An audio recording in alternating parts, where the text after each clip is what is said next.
इस चैनल को सब्सक्राइब कीजिए। साइंस और मैथ्स की मज़ीद वीडियो की नोटिफिकेशन के लिए बेल आइकन को दबाइए। शुक्रिया।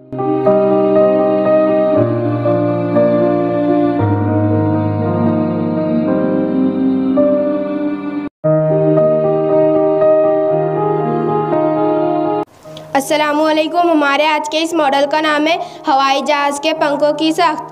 देखिए मेरे पास एक प्लास्टिक का बॉक्स है जिसके अंदर एक एयर ब्लोअर लगा हुआ है और उसी के मुखालिफ में दो स्टैंड है जिसके ऊपर हवाई जहाज़ के पंखों की तरह बताई हुई एक थर्मोकोल की साख्त है। चलिए इसे शुरू करते हैं।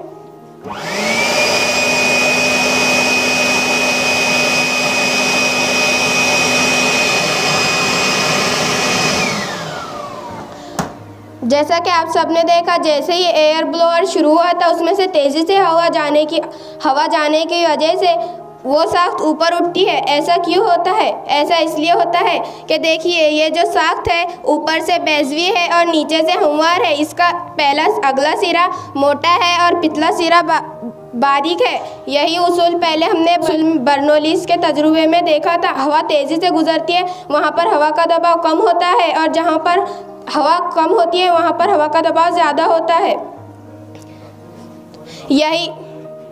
यही अमल हवाई जहाज़ के पंखों में होता है। जैसे ही इंजन में से तेज़ी से हवा गुजरती है तो हवाई जहाज़ के पंखों पर हवा का दबाव कम होता है और नीचे हवा का दबाव ज़्यादा होता है। इसी वजह से हवाई जहाज़ ऊपर उड़ने लगता है। मुझे उम्मीद है आपको ये मॉडल पसंद आया होगा। शुक्रिया।